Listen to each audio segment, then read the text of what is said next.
seguimos en el capítulo 1, en este tiempo de Navidad.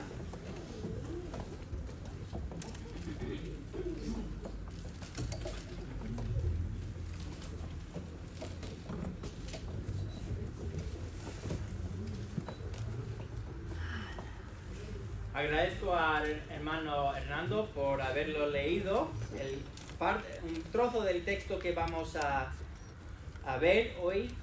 Y estaba pensando mientras estaba estudiando esto durante la semana, pensé en el hermano Hernando porque es posible que él tiene más o menos la edad de que tú tenías en aquel entonces Zacarías. Entonces yo pensé idóneo tener esta palabra de la primera hora. Hermano Zacarías.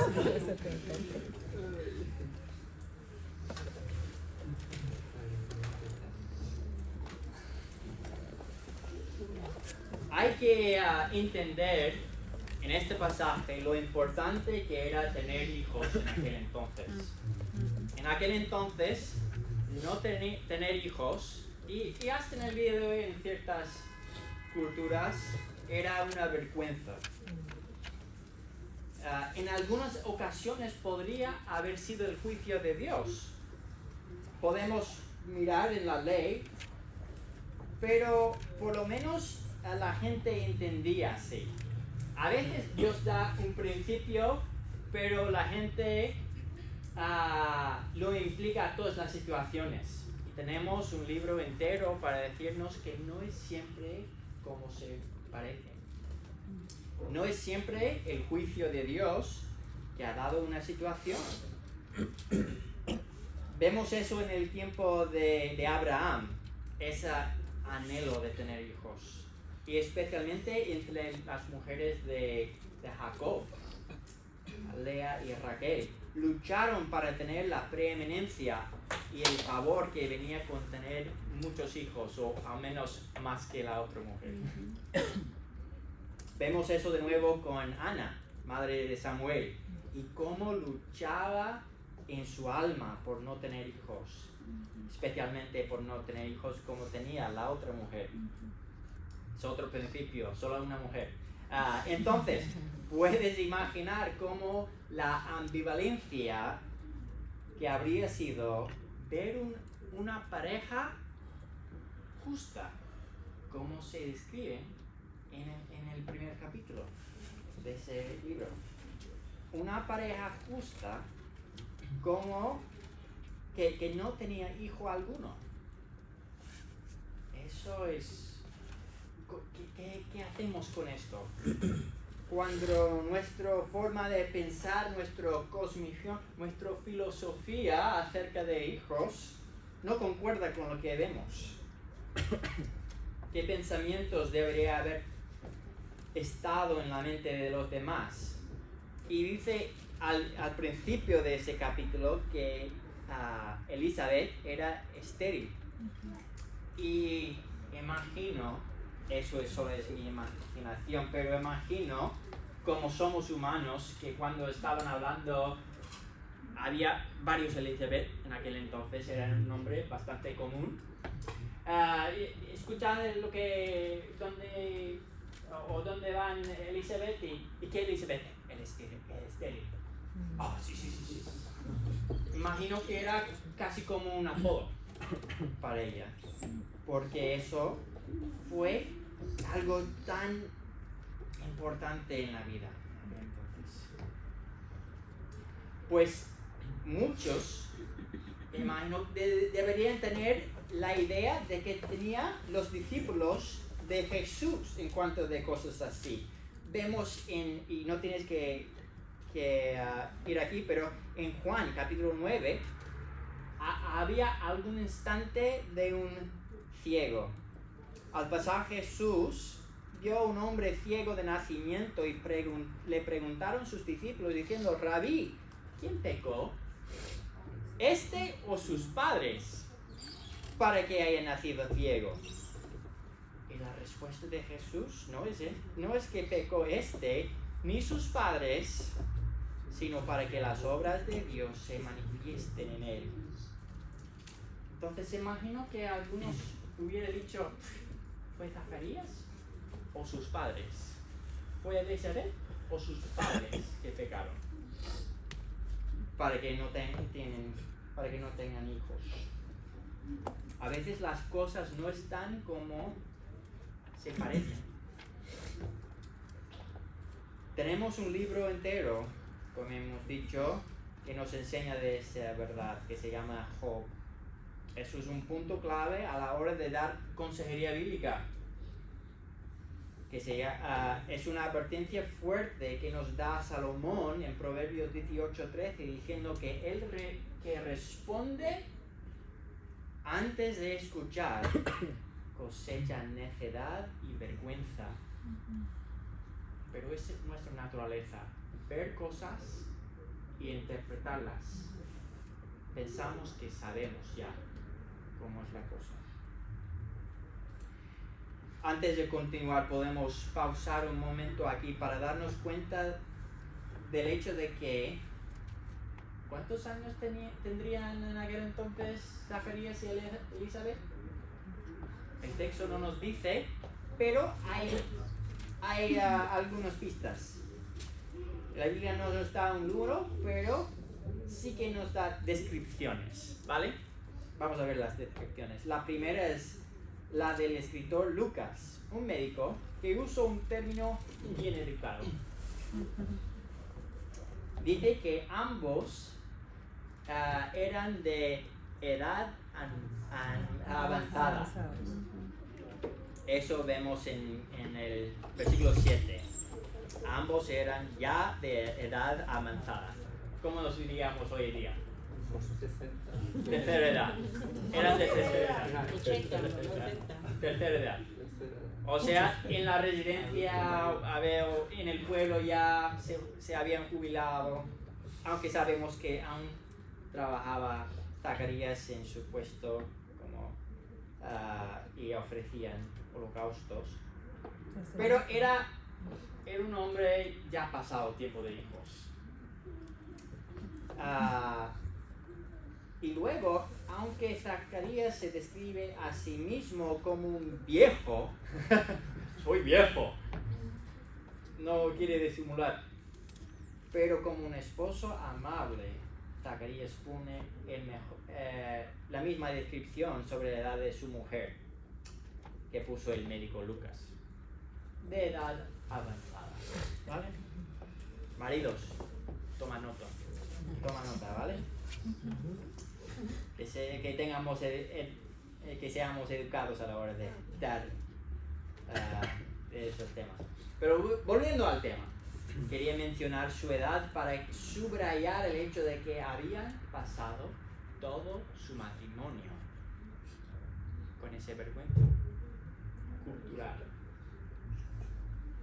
sufriendo la aflicción de ser menospreciados por los demás. Pero era necesario para que todos se diesen cuenta del milagro que pasó cuando una mujer estéril, de edad avanzada, dio a luz a un hijo. Fue una señal tan claro que traía a la mente 4 grandes mujeres en la historia de Israel, quienes habían sufrido del mismo. Sara, Rebeca, Raquel y Ana. Fue para marcar el nacimiento de uno que 30 años después Jesús mismo diría que era el más grande de los profetas. Entonces leímos empezando en versículo 58.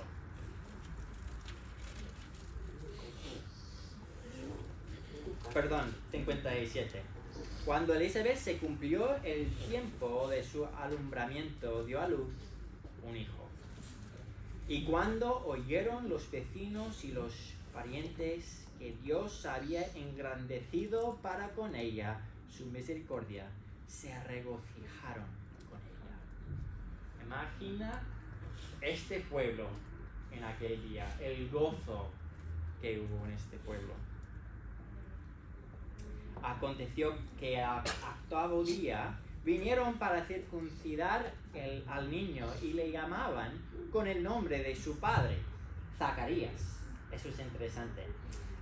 Este versículo nos muestra que la gente no ha cambiado nada en 2000 años. Cuando Sara y yo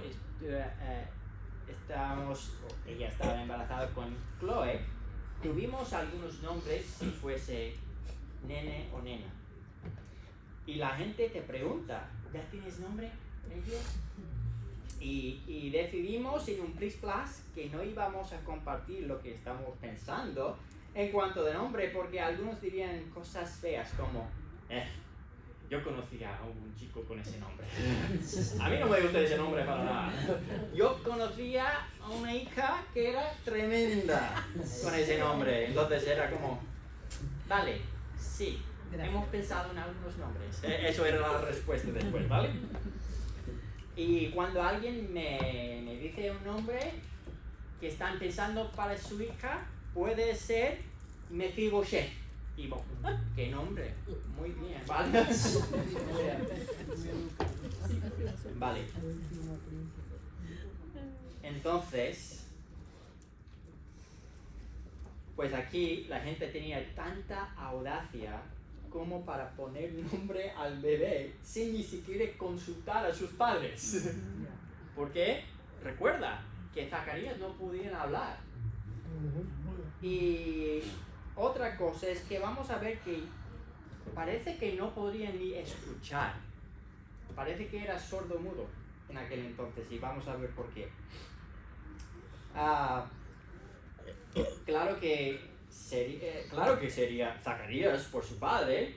En aquel entonces era el normal, que fue nombrado por el padre o la madre. Hasta el día de hoy hay muchas culturas que conservan esa tradición, y si mi esposa Sara fue nombrado según el costumbre en Venezuela, donde nació, se llamaría Timela o Pamelteo. Pero no hicieron eso, ¿vale? Gracias a Dios. Entonces, pero vemos que parece que no podían ni escuchar ni hablar. Vemos en 59, aconteció que pudieron el nombre de Zacarías. 60 dice, pero respondiendo su madre dijo, no, se llamará Juan. Le dijeron, ¿por qué? No hay nadie en tu parentela que se llame con ese nombre. Entonces preguntaron con señas a su padre cómo le quería decir. Elizabeth le informó que no, se llamaría Juan. Y una vez más, ¿cuánto cara tenían sus familiares y amigos para ignorar lo que ella había dicho? Y dicen, Juan, Zacarías. Y todo eso para hablar con él y preguntarle a él, como si la palabra de Elizabeth no valía nada. Pero Zacarías afirmaba el nombre que le fue dado por el ángel Gabriel, diciendo, su nombre es Juan. Juan significa Jehová es misericordioso. Cada vez que le llamaban, tanto sus padres como sus amigos allegados se acordaban del hecho de que Jehová es misericordioso. Ha sido misericordioso con esa familia. Ahora bien, si no estabas hace 2 semanas y hoy es la primera vez que has escuchado esa historia, hay un punto clave que debes saber. El nacimiento de Juan fue profetizado, proclamado por el ángel Gabriel. Pero cuando Zacarías escuchó el mensaje, dudó. Y hemos visto con los 2 anuncios de nacimiento de Juan y luego de nacimiento de Jesús que fueron recibidos de 2 maneras. Uno con duda y otro confianza. Uno dudando la palabra del ángel, otro confiando en la palabra. Y entonces al responder Zacarías con duda al anuncio, el ángel Gabriel le prognosticó que sería mudo, sin poder hablar, hasta que se cumpliese la palabra. Algunos entienden que esa declaración no son dos maneras de decir la misma cosa, no está repitiendo la misma cosa dos veces, sino una manera de decir sordo mudo. Y vemos que la palabra que se usa en el versículo 22 del capítulo 1, pero cuando salió Zacarías no les podía hablar y comprendieron que había visto visión en el santuario, él les hablaba por señas y permaneció la palabra en español mudo, pero esa misma palabra luego en 7:22 del mismo libro dice: y respondió Jesús, le dijo, id a hacer saber a Juan, hablando de Juan el Bautista, lo que habéis visto y oído, los ciegos ven, los cojos andan, los leprosos son limpiados, los sordos oyen. Esa palabra es la misma palabra kofos en griego. Entonces, por eso y el hecho de que ellos estaban tratando de hablar con él a través de señas, que él ni podía hablar ni escuchar, ¿vale? Eso aclararía por qué los vecinos tenían que hablar por señas en vez de palabras. Y si esa interpretación es correcta, lo que Gabriel había dicho en esencia fue: mira, mi palabra va a ser la última que escuchas hasta que se cumpliese esa palabra. Y algunos maridos dirían que es una maldición y otros dirían que es una bendición no escuchar nada durante 9 meses, pero para él después bendició a Jesús a Dios cuando podía hablar y escuchar de nuevo. Vamos a ver esto, ¿vale? A pesar de que Zacarías dudó, es necesario que recordemos de que el pasaje nos dice que él y su esposa Elizabeth eran personas piadosas. De hecho, más que eso, dice, ambos eran justos delante de Dios, en versículo 6 del capítulo 1, y andaban irreprensibles en todos sus mandamientos y ordenanzas al Señor. No me describen así a mis familiares. Cuando la Biblia habla de una persona intocable de carácter, irreprensible, no se trata de una persona que nunca peca, sino que habla de una persona sabia, que al estar confrontada con su pecado se arrepiente, se humilla. Eso es lo que nos enseña Salomón en el libro de Proverbios. Cuando confrontas a un sabio, te ama. ¿Por qué? Porque él se da cuenta del hecho de que eso me va a ayudar. En vez de defenderse, es que... No, gracias por decirme eso, hermano. Yo sé que era difícil acercarme y decir eso, pero gracias. Y quiero que lo hagas de nuevo si ves algo en mí. Y eso es lo que vemos de Zacarías. Vemos la humildad de un siervo de Dios y la misericordia de Dios, que siempre viene a continuación tras tal comportamiento, tal humildad. Es un principio bíblico que Dios siempre bendiga la obediencia de su palabra. Siempre. Aunque puede que nuestra definición de bendición sea distinta de lo que encontramos en la Biblia, con su enfoque en lo eterno. Si nuestra definición de bendición se compone de cosas temporales en este mundo, salud, bienestar, seguridad económica, vamos a tener problemas a la hora de interpretar la Biblia. Porque así no define Dios su bendición, sino trata de cosas eternas, ¿vale? cosas que no puedes perder. Versículo 75 dice, vamos a 63, y pidiendo una tablilla, escribió diciendo Juan es su nombre. Y todos se maravillaron. Al momento fue abierta su boca y suelta su lengua, y habló bendiciendo a Dios.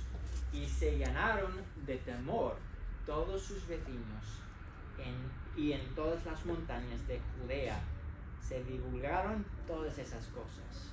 En aquel entonces no fue necesario el internet ni correo electrónico para extenderse la palabra. Todas esas cosas fueron contadas en todo su alrededor. Y todas, versículo 66, los que las oigan, las guardaban en su corazón, diciendo, ¿quién pues sería este niño? Y la mano del Señor estaba con él. Vemos otra cosa aquí. La obediencia y la humildad ante Dios es un testimonio fuerte. La humildad vemos por él reconociendo su error. Y la humildad ante Dios, la obediencia de Dios. Por eso, todos en su alrededor escucharon de lo que había pasado. Todos estaban viendo al bebé Juan con mucha anticipación. ¿Quién será este niño? Madre mía, qué peso solía poner sobre el muchacho. Pero dice a continuación la clave que posibilitó que Juan cumplía con todas las expectativas, porque la mano del Señor estaba con él. Versículo 67 dice, y Zacarías, su padre, fue lleno del Espíritu Santo, profetizó diciendo. Y antes de leer eso de nuevo, ahora dice lleno del Espíritu Santo. ¿Qué significa lleno de? Significa controlado por, ¿vale? Lleno de algo. Cuando estoy lleno de algo es que me controla. Puede ser algo bueno o algo malo. Y aún está en tiempos del Antiguo Testamento. Aunque estamos en nuestra Biblia, los evangelios se encuentran en la parte de la Biblia que se llama el Nuevo Testamento. Cuando hablamos de tiempos de los profetas, estamos hablando del Antiguo Testamento porque eran antes de la cruz, de la resurrección y sobre todo antes de que empezó la iglesia, cuando vino el Espíritu Santo. Entonces, el Nuevo Testamento, la mayoría de lo que pasó en los evangelios se encuentra en el periodo del tiempo que pensamos como el Antiguo Testamento, aún bajo la ley, es decir, bajo la ley, aún haciendo o observando los sacrificios, los holocaustos. El tiempo de la iglesia, también llamado tiempo de la gracia, no inauguró hasta que llegó el Espíritu Santo. Se cayó sobre los apóstoles en el día de Pentecostés. Y en el tiempo antes del tiempo de la iglesia, vemos que el Espíritu Santo no moraba en su pueblo, ni en nadie, sino que vino sobre personas específicas para trabajos específicos, por un tiempo limitado también. Como por ejemplo con Sansón. Dice que el Espíritu Santo vino sobre él y cada vez que hizo algo increíble fue por el poder del Espíritu Santo. No fue por su pelo largo. Eso fue una señal que el Espíritu Santo fue sobre él. Chicos, hoy en día eso no significa que el Espíritu Santo está sobre ti, ¿vale? ¿Quién dijo eso? Gracias a Dios, ¿no?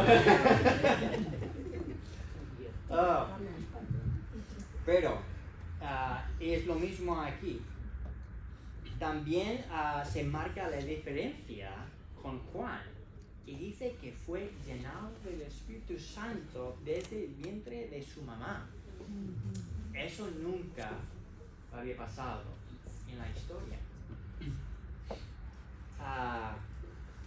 Porque tuvo el trabajo mayor que todos los profetas antes.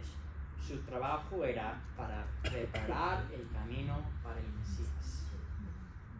Pero algo interesante, parece que también el poder del Espíritu Santo fue sobre Juan por un tiempo limitado. Y fue cuando cesó, cuando dijo, mira, el Cordero que toma los pecados del mundo. Entonces, porque luego, lo que acabamos de leer en 7:22, Juan envía personas a Jesús diciendo, ¿eres quien esperamos o buscamos otro? Ya parece que el Espíritu Santo no estaba sobre él, estaba en tiempos de aflicción, en la cárcel. Y podemos también tener esos tiempos de dudas, pero entendemos que aún en aquel entonces el Espíritu Santo venía sobre una persona por un trabajo específico. ¿Qué tenemos ahora? Todos los que conocen a Jesús como su Salvador, el libro de Efesios nos indica que el Espíritu Santo mora dentro de nosotros. No podemos perderlo porque es nuestra arras de la herencia que vamos a tener. Y cuando tenemos ese arras, no es 10% de Dios, es todo de Dios. Recibimos todo al instante. Versículo 68. Empieza la profecía de Zacarías. Bendito el Señor Dios de Israel, que ha visitado y redimido a su pueblo. Lo que vemos a continuación es un salmo también. Es una profecía en forma de salmo. Es poesía pura en hebreo. Aunque podemos verla, pero no tan claro como en hebreo. Vemos una estructura muy hebrea al salmo, lo de dos quiasmos unidos por un puente, que es un quiasmo. Hemos hablado de eso alguna vez, pero es algo así. Mira, eso sigue como A, y B, y luego eso C, parte de la poesía. Y lo que hace es una repetición al principio y al final. B y B son lo mismo y todos señalan hasta la punta de la flecha, ¿vale? O sea, es una manera, porque en aquel entonces no tenían tantos libros como tenemos, entonces querían decir las cosas de manera que podrían recordarlo, facilitaban recordarlo. Entonces él dice, bendito sea el que ha visitado a su pueblo. Vemos también en 74, sin temor les serviríamos en santidad y justicia delante de todos nuestros días. Salvación de nuestros enemigos, librados de nuestros enemigos, pero todo señala hacia esta verdad, para hacer misericordia y acordarse de su santo pacto. ¿Quién está haciendo eso? Recordándose de su santo pacto. Dios, ¿vale? Él está haciendo, ha visitado a su pueblo, ha hecho estas cosas recordando de su santo pacto. Y eso es lo que vemos en el Antiguo Testamento también. Dios siempre está recordándoles al pueblo, mira, yo soy el Dios que os rescaté de Egipto y todas esas cosas, va nombrando esas cosas. Voy a cumplir mi parte. Dios siempre se cumple con sus promesas. Entonces sigue diciendo, vamos a leerlo. Bendito el Señor Dios de Israel, que ha visitado y redimido a su pueblo y nos levantó un poderoso Salvador en la casa de David su siervo, como habló por boca de sus santos profetas que fueron desde el principio, salvación de nuestros enemigos y de la mano de todos los que nos aborrecieron, para hacer misericordia con nuestros padres y acordarse de su santo pacto. Eso es el enfoque del juramento que hizo Abraham nuestro padre, que nos haría de conceder que, librados de nuestros enemigos, sin temor les serviremos en santidad y justicia delante de Él todos nuestros días. Y luego vemos el puente entre dos quiasmos, ¿vale? Es versículo 76, la primera parte. Y tu niño, hablando a su hijo, hablando a Juan, tu niño, profeta del Altísimo, serás llamado, porque irás delante de la presencia del Señor para preparar sus caminos. Y es algo interesante porque eso es el padre haciendo una bendición sobre su hijo, pero todo se tiene que ver con Dios. Pero ahora, enfoque en su hijo, pero realmente sigue el enfoque en Dios, porque es para preparar sus caminos. Serás profeta del Altísimo. Luego, a continuación, en versículo 66, vemos el segundo de los dos quiasmos, preparar sus caminos. Luego, al final, en 69, encaminar nuestros pies por camino de paz. 67 dice, dar conocimiento de salvación a su pueblo, que es el perdón de sus pecados. Dar a luz a los que habitan en tinieblas y sombra de muerte. Pero todo eso para dar enfoque en la entrañable misericordia de Dios con el que nos visitó. ¿Alguien ha usado la palabra entrañable esta semana? No solemos usarlo, pero a mí me gusta la palabra. Porque sabes que en aquel entonces pensaban mucho en los sentimientos que vinieron desde las entrañas. Entonces eso tiene mucho que ver con Dios está conmovido por su pueblo para dar hasta su propio Hijo. Entrañable misericordia de nuestro Dios con quien nos visitó.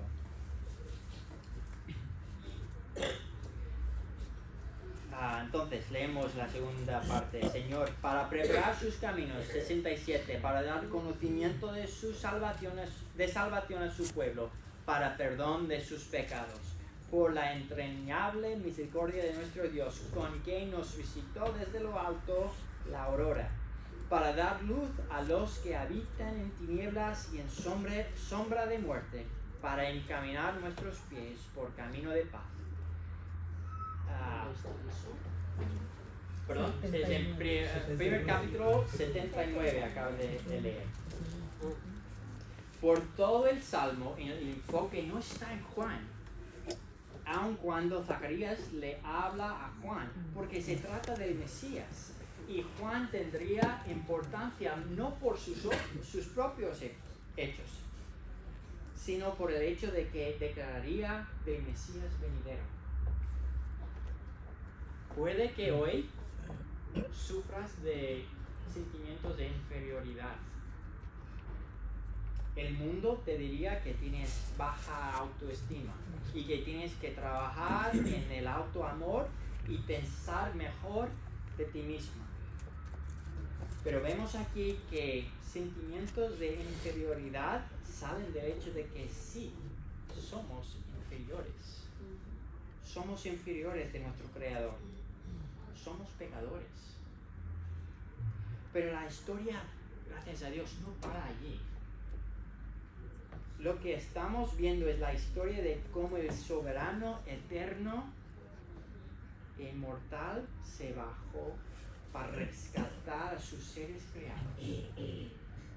Seres inferiores en todo, limitado, frágil, sin valor. Pero tu valor sale del precio que Dios pagó para ofrecerte la salvación. Ahí se encuentra tu valor. Que no lo menosprecies, el regalo de la salvación. Que te humilles ante tu Creador si nunca has puesto tu confianza en el sacrificio de Jesús. Para confesarle que sí, soy pecador. y necesito la salvación que Jesús compró en mi lugar, llevando mi culpa en la cruz del Calvario. Dice en versículo 80, el niño crecía y se fortalecía en el espíritu y estuvo en lugares desiertos hasta el día de su manifestación a Israel. En los años 60 hubo una misionera, había una misionera médico trabajando en los extremos del Congo. Trabajaba en condiciones terribles, sin ninguna de las comodidades que solemos esperar en hospitales aquí en España. Sufría mucho del clima, de las enfermedades tropicales que hay en malas condiciones, pero aguantaba el disgusto por su amor a su Salvador y por el privilegio de poder compartir ese mensaje que alguien le había compartido con ella.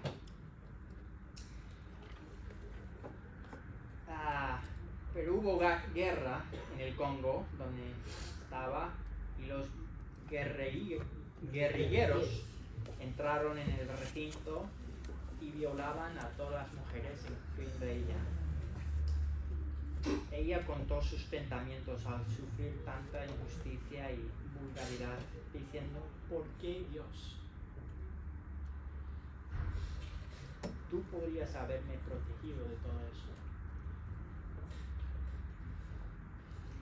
Pero luego contó que fue como Dios les estaba preguntando eso después de un tiempo, no en el instante. Ellen, ¿me puedes agradecer por confiarte con esta experiencia, aunque nunca te digo por qué? ¿Agradecer? Por confiarte con esa experiencia, aunque nunca te diga el por qué. ¿Confías tanto en la bondad de Dios como para pasar tiempos muy difíciles sin saber la razón, el por qué, ni el propósito de tu sufrimiento? Siempre le estás preguntando a Dios por qué hace cosas o permite que pases pruebas o que faltas algo que parece bien. ¿Por qué, Dios? ¿O confías que Él siempre tiene razón?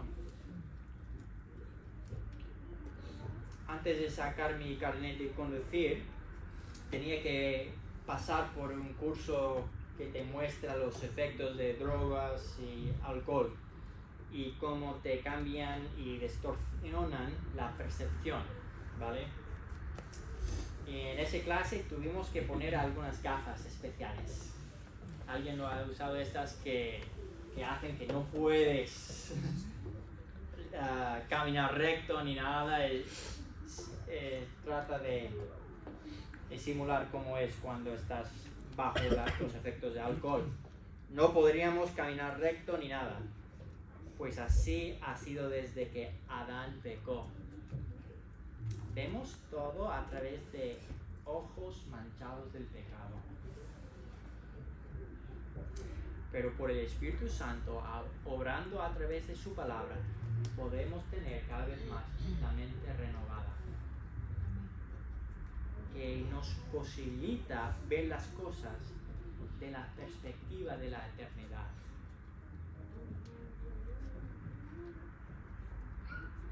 Zacarías y Elizabeth pasaron la mayoría de su vida, casi todo su matrimonio, bajo la vergüenza de no poder tener hijos.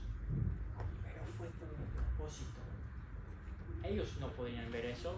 ¿Cuánto mejor hubiera sido, ¿no? Si Gabriel había venido a Zacarías con 16 años o con 20. Mira, te voy a explicar cómo va la cosa. Vas a pasar 30, 40 años sin hijos, pero luego, mira, va a ser una bomba, ¿vale? Todo el pueblo va a regocijar en eso. No. Tenía que pasar esos tiempos. Y dice Gabriel: el Señor te ha escuchado tu oración. A veces he pensado, todavía estabas orando por eso? Zacarías y Elizabeth, o ya te había dejado esa oración, no sabemos. Pero cuando pensamos en nuestro sufrimiento, o lo de un ser querido, bueno, el sufrimiento que está en el mundo, siempre es lo mejor que lo veamos a través de los lentes de la eternidad. Oremos.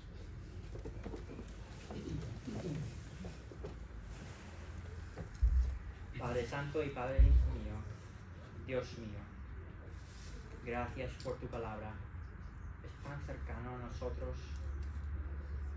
Podemos vernos en algunas historias, cosas semejantes que nos ha pasado. Y imagino que cada uno de nosotros hemos pasado por algo, o por algo de un ser querido, o bien por el sufrimiento que vemos en el mundo. Y estamos inclinados a decir, ¿por qué Dios? Ayúdanos a poder, por el Espíritu Santo, poner las gafas de la eternidad para poder ver y interpretar lo que está pasando en nuestra vida y en el mundo a través de la eternidad. Diciendo, no sé por qué estás permitiendo eso, pero sé que eres bueno y puedo confiar. Y que un día, sí, vamos a alabarte por todo eso, aunque sea muy duro el día de hoy. Pedimos eso y no solamente el ánimo, pero el esfuerzo que solo viene por tu Espíritu Santo para afrontar la dureza de esta vida. Y pedimos eso en el nombre de Jesús. Gracias por venir, especialmente los que es la primera vez.